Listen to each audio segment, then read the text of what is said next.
Hi, good evening. My name is Millie Kendall. I'm the CEO of the British Beauty Council. Some of you may know me, some of you may not. I am here with the lovely Jessica Wittenberg, who's the MD of EMEA for 12 NYC. Did I say that right? 12 NYC. And well, yeah, correct. 12 New York City, 12 NYC. No, definitely 12 NYC. When I write about New York in an email, I always write NYC. There's something about there's something about NYC. I don't know why. Is it maybe it's sort of my generation or something, but we always used to sort of refer to it as NYC. It's funny because Ashani and I had that conversation, who's in my marketing department. Do we say 12 NYC, or do we say, when you're talking about New York as the city, do you say 12 NY, do you say NYC or NY? So yeah, but you're definitely not from New York City though, are you? I'm definitely not from New York City. I am from Melbourne, Australia, many years ago, moons ago.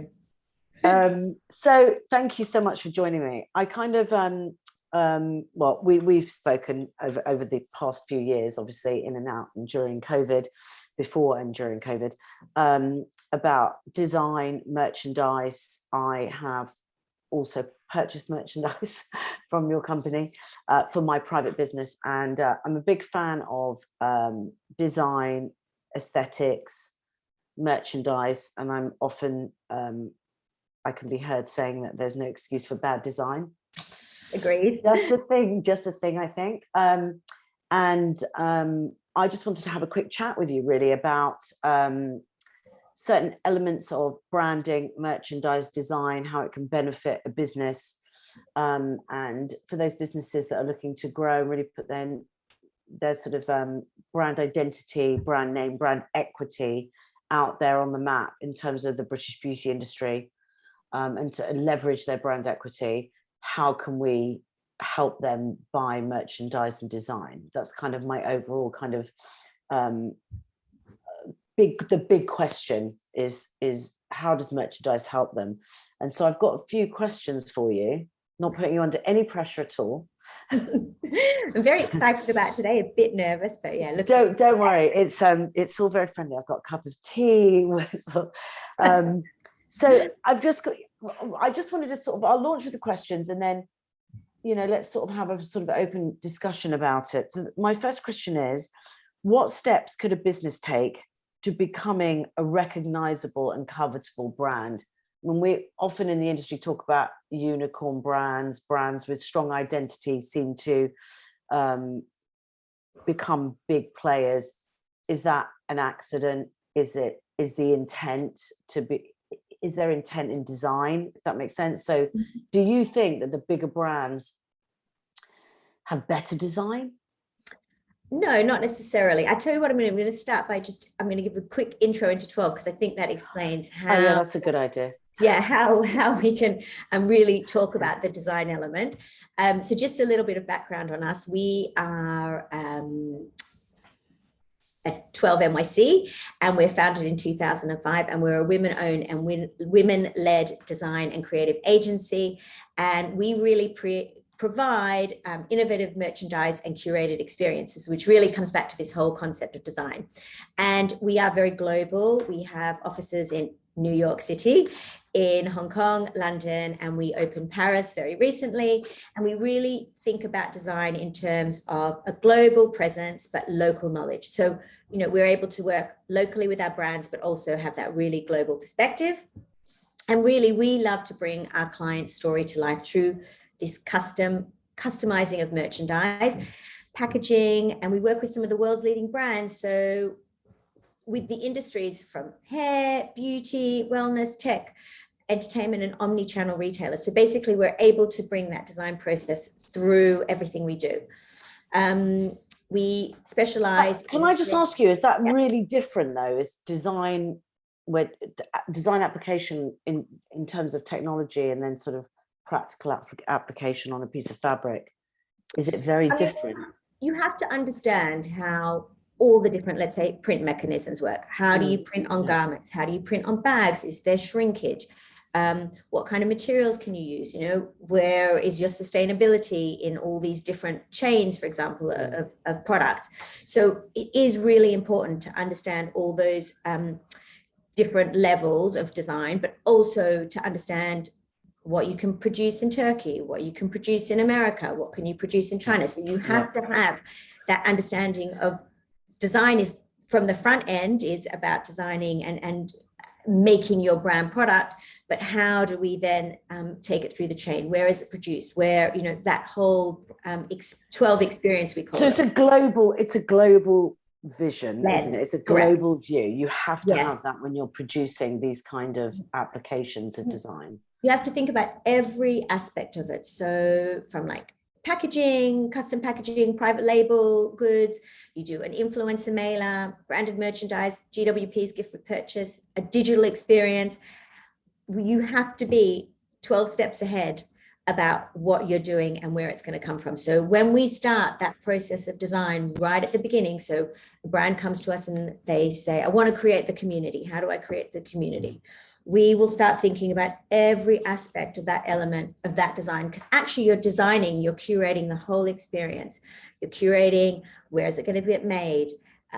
Where do I ship it from? How do I get it to the client? Is it going to be drop shipped to their consumers directly, like a mailer or a welcome pack, or something that they're selling in an e-commerce platform? Or is it going to 5 hubs around the world that have different charges and duties and freights? And so all of that is design thinking. How do I think about every aspect to get that product to the end user? You just said 12 steps ahead. Is that why you're called 12? Well, actually, that is not why we're 12, which is a good one. 12. So our CEO and founder is Katie Konowitz, and her favorite number was 12. So that is how we are called 12.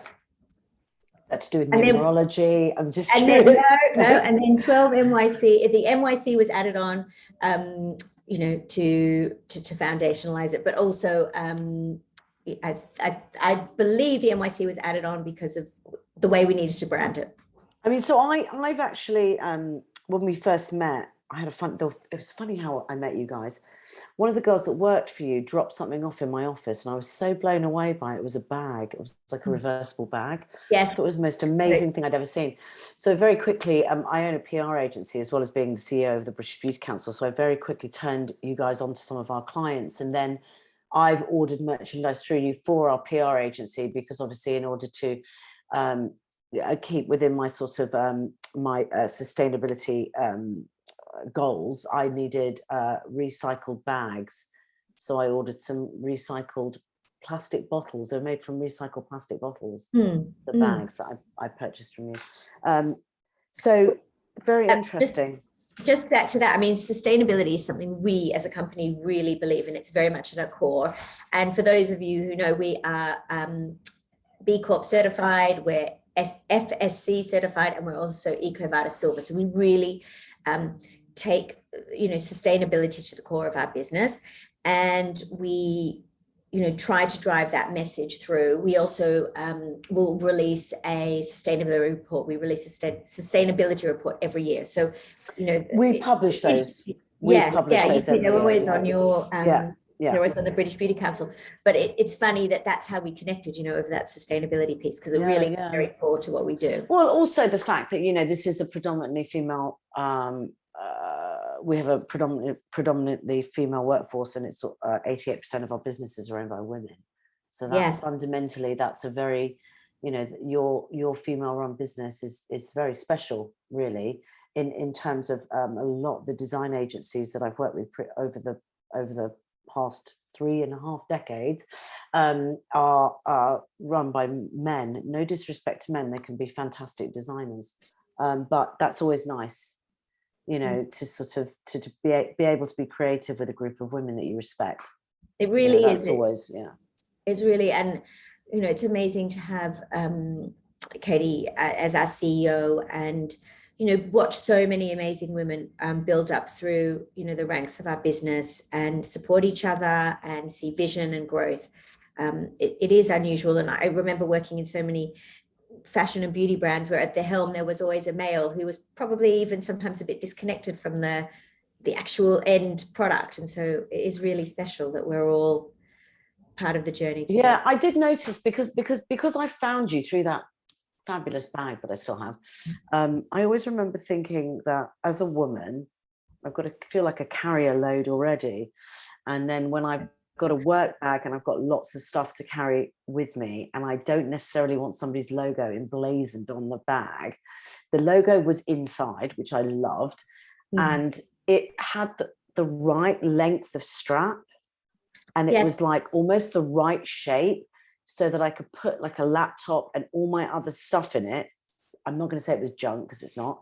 And not needed carry. Yeah, and not, it's just women's stuff, isn't it? Yeah. And I didn't feel weighted down, or I don't know, there was something about the design of the bag where it just felt really comfortable. Anyway, let's go back to the.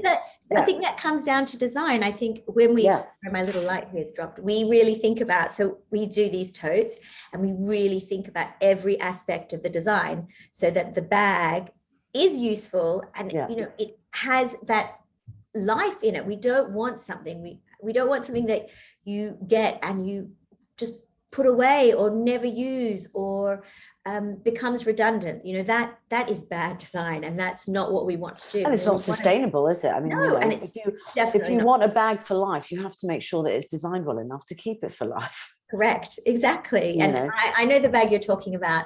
I think we probably had another one since, but I've got that one too. Yes. And that one I get so many comments on, and it is the perfect size for your laptop and your makeup bag and your charger case and room for more. It's so funny, isn't it? How it's sort of such a simple thing. So I'm going to go back to the question. So what steps can a business take to? No, it's fine. To take to become recognizable and covetable. So I'm thinking about sort of some of the bigger. I mean, let's say for example, Frank Body or some of the sort of Instagram brands that have really used design very, very well. Obviously you don't think it's just about the design. But I mean, we very much, we would help bring a brand's strategic vision to life. And it's very much about the tangible touch points. What does make a recognizable brand within an industry? It's creating that awareness and engagement. And for us, it's through tools like the unboxing experience, the GWP that you get that's really well designed, the advent calendar that gives you all the trialing. It's really about bringing that story to life through different design avenues of how you put your brand out there. And, for a small beauty brand, maybe a beauty tool or an accessory, it goes onto Instagram and, it creates interest, it creates loyalty. And it really is about, bringing bringing your customer with you and creating space in the market. So and do you think that sort of, because I remember we did a Christmas gift with you actually, and it was a gua sha, beautiful heart-shaped gua sha. And so sort of accessories like that can really sort of help to make a brand more desirable, more covetable, more recognized, can't it? Yes. So I think sometimes, and there's sort of, we're not talking about the sort of traditional old-fashioned gift with purchase that's just a bit of something that you unravel and then you throw away. These are things that you keep. Yeah, these are items that you really thought about the end use. They've got a vision, they've got an identity. And for us, our job is to help you create that. Like, we listen to our customers. That's the most important thing. What do you want to achieve? How can we help you get there? And we really want, we want them to deepen their engagement with their target market. And just having, a simple GWP. Look, we do, I'm not saying some of them, we do lovely, amazing, cosmetic bags still, but they're thought out. Maybe it's about the material or the zipper, or, it's got internal pockets inside. You don't just want like a plain bag anymore. It's what brings your brand to life, what creates that engagement. And it's got to be a memorable experience. So that gua sha, you're going to use it every day. It's going to be sitting on your bathroom. It's in its little 12 NYC pouch. And so everything was really thought out about it. Everything was how do we make sure that we're creating the experience for the end user, but it's also got that piece of branding around it. That it was actually sort of, it was interesting because it was right before gouaches became very TikTok big. famous. Mm. It was like you just hit the timing right, you nailed it, because it was literally 6 months beforehand, I think. I mean, that's part of our design ethos. I mean, we are a very big design team of 18 to 19 designers. We're global. We also have a marketing team. So we're always on top of trends. So we'll be out there finding those items that you can take to market before they, you can become the market leader. We can help you build that because we have already done the research. We've already done the investigating. We've already done the trends. We are hopeful, we plan to be ahead of the game for you. So we are bringing to market things that are going to make a difference. They're not just, oh no, it's the third gouache I've got, it's the third roller. We're there ahead of you so that we're helping you create that brand awareness for yourself. And I'm thinking, brands aren't just product companies. Brands can be salons or a nail bar or whatever it might be. Correct. It can be all kinds of things.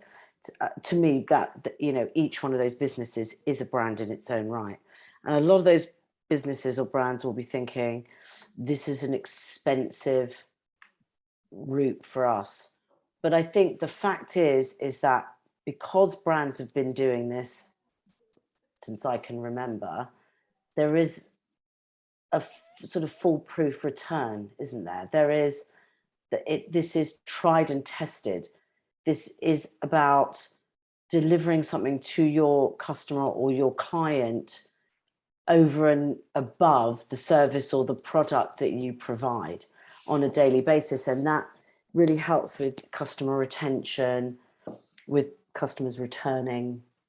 I think that even if you're a one-off salon or a hairdresser or a beautician, I was thinking, I'm not sure if people do this or it's even really feasible, but I was talking to someone in the office. I was saying, even if you had a towel that you bought 100 towels and you put your logo on it or your brand name, and you said to your clients, okay, in the aim of sustainability, bring the towel in and out. We won't wash the towels anymore. We'll save on the environment side, and we'll give you a discount every time you bring the towel in. You are creating that loyalty. You're creating that connection with the client. They go home, they wash their hair, your brand is on their towel. It comes out of the washing, it's their friend comes over, maybe it's drying in, Yeah. It's that whole idea of small or big, you can create those touch points right down the chain. It's what we were talking about before. It's brand. about awareness, isn't it? Yes, It's that yes. Building a brand is about awareness and adding value. Correct. And so, with this concept I talked about, you're doing so many things. You're hitting a sustainability target. Maybe you're saying to your client, I want to be more sustainable, and I'm helping you be more sustainable. And you're also bringing your brand into so many different ways to communicate. No, I completely agree. I mean, I think there's so many sort of interesting ways that you can do that. I mean, I often think, like, for salons, it's always been the bog standard, have your logo on the gown, isn't it? It's always yes. It's like, there's got to be other ways of doing it. I mean, to be honest with you, these days I don't even bother wearing a gown. I try to avoid it. Yeah. Or I always think when you go into salons, I wish the gowns were transparent so they could see how I dress. Yeah, so you're not just this head under. Because otherwise you're just a head, and they often can't see how what you're wearing underneath, or they haven't seen you put the gown on because you put the gown on, you sat down, you're waiting for them. And if they don't know what you look like in your day clothes, how do they know what to give you a style? Yeah, I think sort of maybe, I don't know. We could look into it. Yeah. Also, you're right. Like, where does the logo go? Is it at the bottom? Is it actually, does all your hair drop on it at the front? Should it be at the back so that when you look at your hair, you see the branding? There's so many different ways of thinking about it. Yeah. I think that's why you come to an agency like us. If you go to do it yourself, you'll go to person, and they'll say, you know, okay, you stick it here because that's what's standard, and you'll do what is standard. But, you know, there's so many ways of thinking about that design process of how you can brand your item, and it can be out there for the client. I've learned a lot by my own failings, really, throughout my career. But when I used to have a makeup brand called Ruby and Millie, it was in Boots stores, and we had black t-shirts that were part of the uniform, and we had Ruby and Millie on the front. And obviously, women have different breast sizes, so They look different. Sometimes Ruby and Millie look bigger than it, and sometimes smaller. So when I opened a shop with Anna Marie Solovey, who was the beauty director at Vogue, we made sure that the branding was on the back of the t-shirt and not on the front. Which is much better, yeah. Like my lesson. And I guess there's that sort of, you know, if you don't want to throw money at it, you need to find an agency that can deliver those kind of solutions without it being trial and error. Correct. With your dollars, basically. Or to have thought about it ahead of time. So, or maybe to give you some options so that, you know, you have other ways of doing it, bar what you've seen everywhere else in the market. And how do you think, sort of, you know, if you were a small business, say I'm a small brand, I've got like 3 SKUs, I'm just about to sort of start selling into retail or e-commerce, how can branding and merchandise really help to scale my business? You know, how is that going to, just because I'm looking for a return on my investment? Yeah, I mean, it's very much about like opening new revenue channels, and you can look at a brand like Glossier. They have their Glossier edit, and in there you have like the Glossier beauty bag, the hoodies, the socks. So it really is about, you know, as you're growing, you're building, you know, your engagement with your clients, but also you're creating other revenue streams, and you're also, you know, creating a sense of community. And let's say, you know, you're a small brand and you want to, you know, create some kind of identity on TikTok. You've got people that can then start to engage with the different items, and, you know, you can be everywhere in a day, basically, with building that sort of profile. And I think for beauty, there is that feeling of community. You said it quite a few times, and I think that's sort of what's quite interesting about you as an agency, is that you understand community.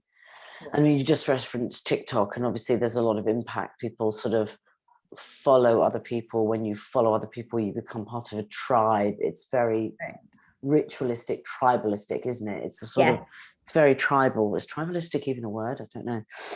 If it's not, I've just made one up. And so, you know, it becomes very much about wearing and sharing, and, you know, merchandise supporting product innovation, or even merchandise being product innovation in its own right.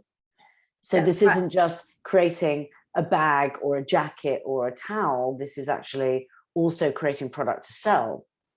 Yeah, you are creating what could be like another revenue stream for you. You know, you can you create different ways to also build your brand loyalty, to different people to engage with you. You might also find that, you know, your auntie goes on and she goes to buy you, I don't know, maybe a lipstick, and then she wants to spend another 15, 20 pounds, and she gets the mirror, and sort of it creates, you know, it starts to build. It can build new client bases. It can, well, not clients, sorry, but customer bases, and bring in new age groups, and, you know, really keep growing from the bottom, like having that grassroots effect by bringing in new ways to like have your market, you know, have your item across the markets.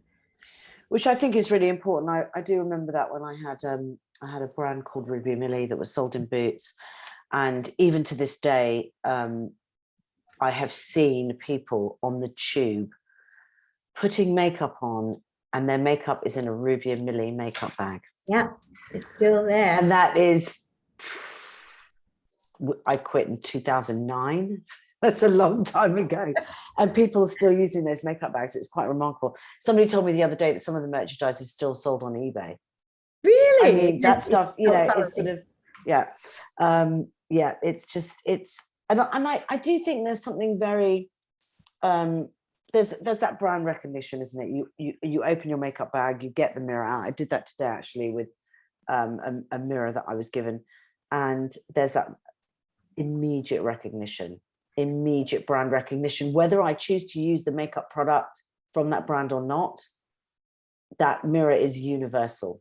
Correct. And everyone, when you pull it out on the tube, everyone sees it when you put it out in your office, and it just creates that like almost muscle memory of what it is.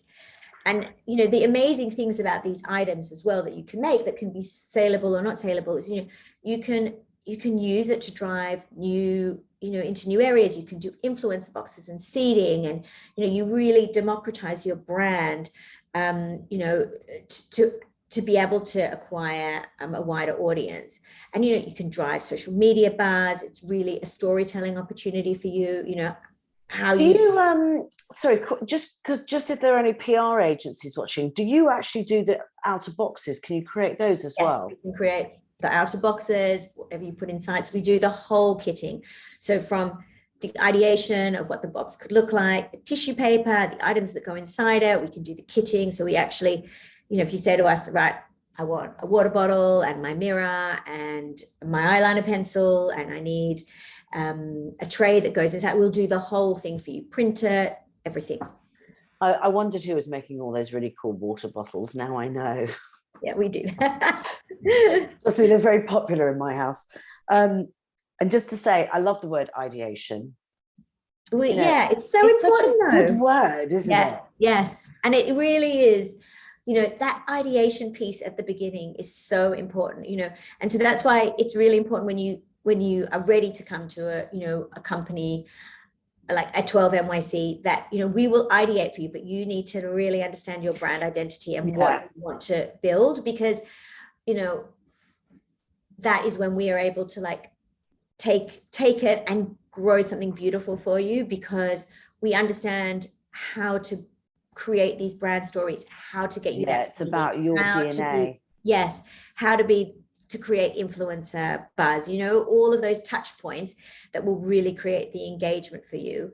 And so that your customer can interact with you all day long, because, you know, you start popping up on TikTok and Instagram and with influencers, and, you know, you're sort of building your collateral. Yeah, it's your brand awareness. It's interesting because I think I told you recently, when we developed Ruby and Millie, I was asked to put, so was Ruby, 10 things from my home that I loved in a box.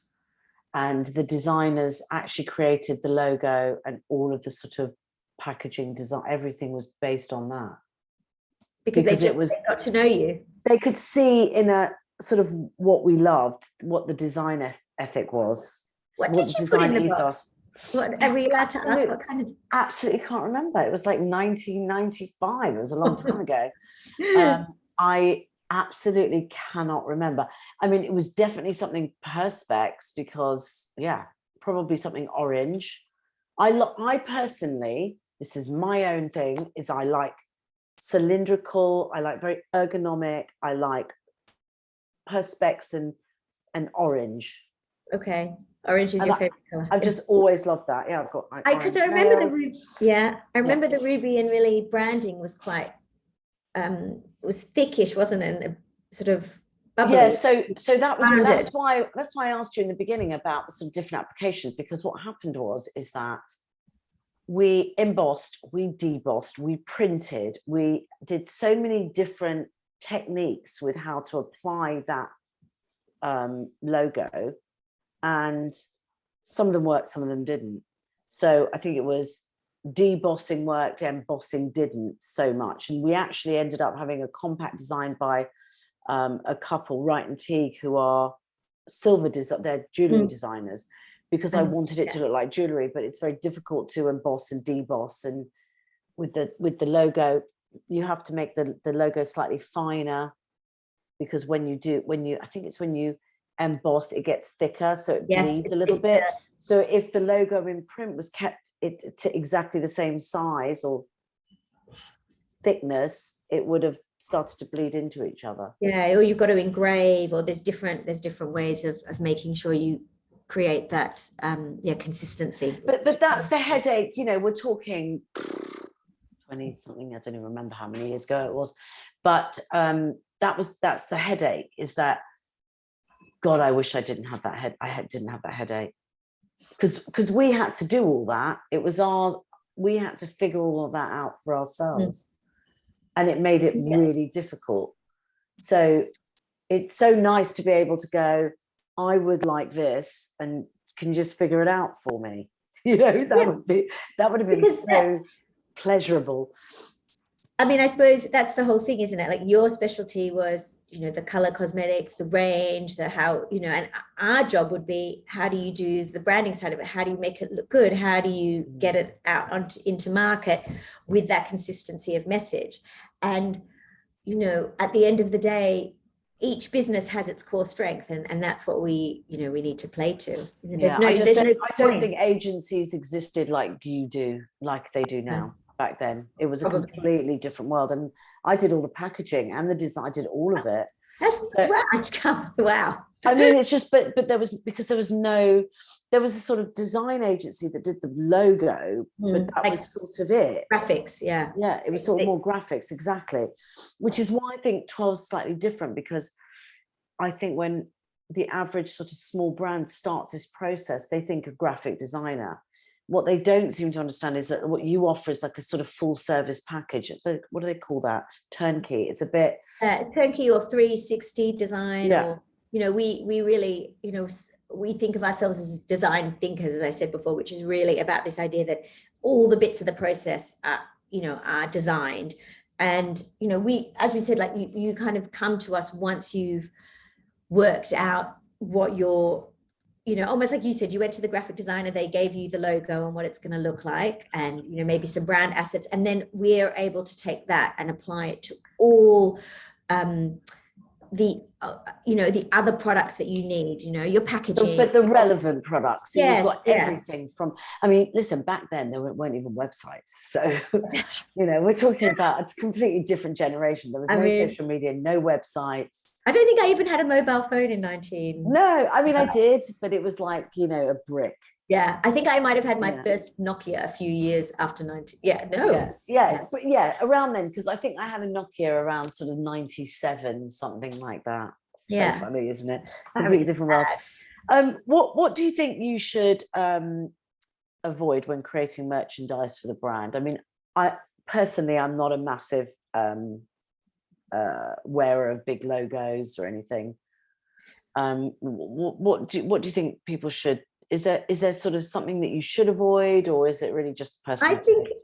I mean, look, it's personal taste and who your brand is. You know, for some brands, putting your logo across the front is not the right thing. You know, maybe it's a little tag at the bottom, or maybe it's branded inside. But I think what you need to ensure you have, and in a way, I suppose, not avoid, is like branding guidelines and being consistent.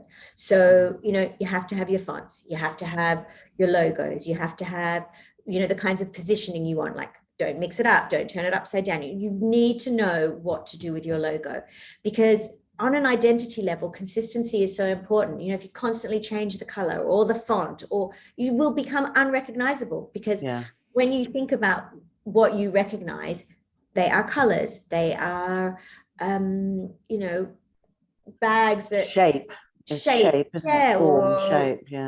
or typography, or, you know, they're things that you come to associate with that brand, and that's what you want to start to create. And the other thing that I really feel that you must stay away from is poor quality and poorly produced products. Like, it will not align with your brand's vision or identity, and it will not help you brand build. You know, honestly, for me, you know, even as a consumer, I'd rather get one beautiful, you know, strong standalone piece than, you know, lots of unimpactful items like a pen. Do you know what, like, little things like that really bother me, like you buy a makeup bag and the zip's really rubbish, or the metal finish comes off a zip. That really upsets me. Little details like that are really annoying, aren't they? And gifting just to give is, you know, we really don't we don't see the point in that. You don't want to be the brand that has that horrible GWP that just collects dust under someone's sink. It's 2022. We're in an age of sustainability and thinking about the environment. And, each product needs to serve a purpose in your consumer's life. It needs to make it easier. It needs to not be harmful to the environment. It needs to have a use. So I think when you're making these things, and why you come to an agency is because we're just able to offer so much more breadth and depth in terms of, a design. Yeah, you want someone that's going to do the hard work for Yeah. you. It's not about, and also, like you said, it's incredibly damaging to make a mistake in terms Yes. of your brand. And it's not just about the money that you spend on it and the wastefulness of that if you get it wrong. It's also the fact that you have the impact on the consumer's trust in you. It is so important to get the packaging right, the sort of the branding, the merchandise right. I just think it's like poor quality t-shirts. Like we did a piece of work for a client, which was a client called We're Leader, and we had an amazing sweatshirt designed, and it took us ages to find the right fit sweatshirt that would be the right fit, long enough, not too square for a woman's body, that would have, we could put the design on it and it would fit well. Yeah. Look right. It took a lot of, it took a team of about four to actually get that right, and lots of sweatshirt samples coming through. I can imagine. And I was just going to say, to lose a client and then win them back is much harder than to keep a client. Once you have a client, you can keep them, but once you lose them, to then win them back is really difficult. So you definitely want to. I was just going to say again, the year that we did the gua sha as a Christmas gift for the advisory board of the British Beauty Council, we gave them a black bag with the zip up black bag. Yes, yeah. The tote.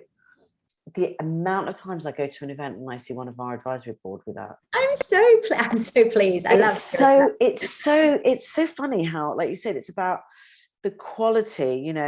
That's something that you really, it's not just about the design and the style, it's about the quality of the merchandise.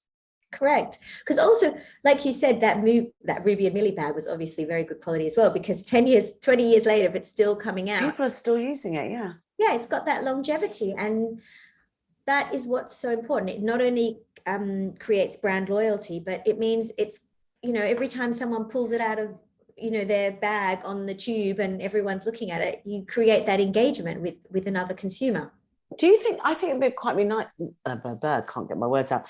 I think it would be quite nice for a beauty salon to give each client a gua sha when they left, or something like that. Little things like that are quite nice to give to loyal customers, aren't they? I agree. I think that GWPs or sales activation, or the kind of product you give can really create that engagement and that excitement, and it makes you want to come back again.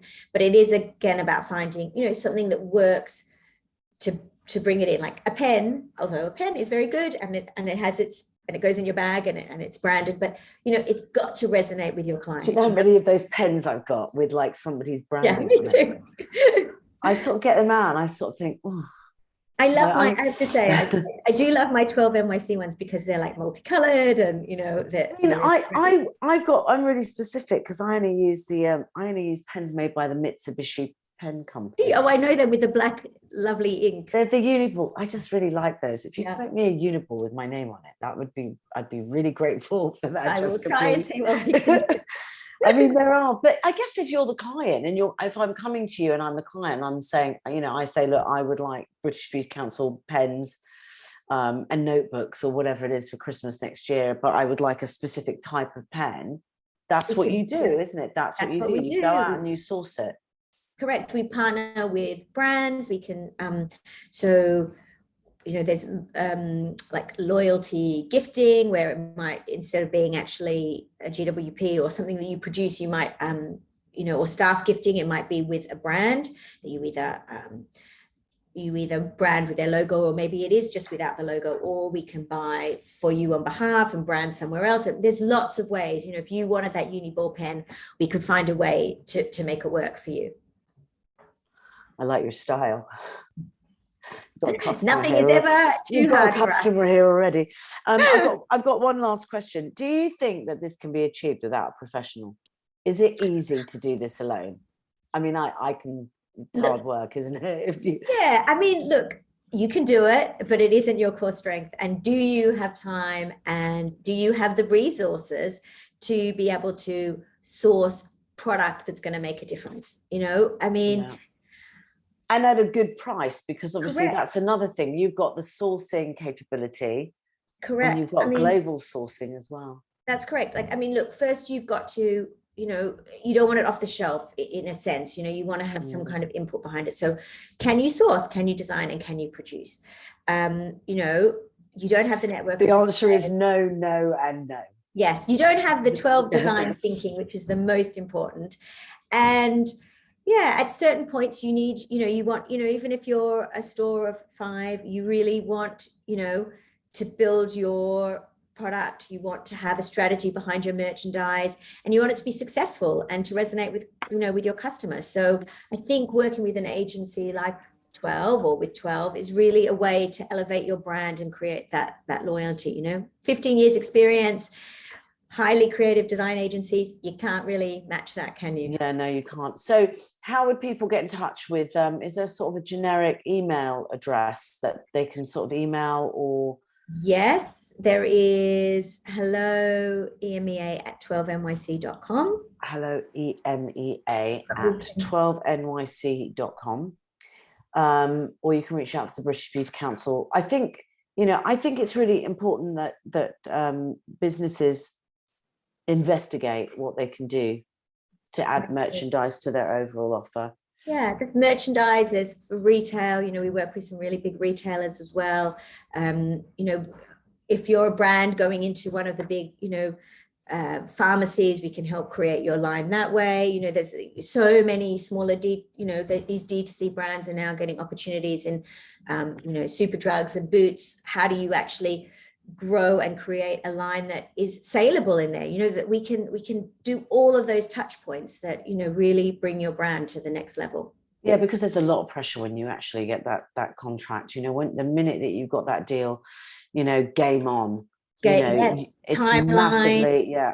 Sustainability, compliance. Compliance is such, you know, we didn't really touch on compliance, but you know, all your product, all your merchandise has to be compliant with market regulations, with stores if it's going into for retail.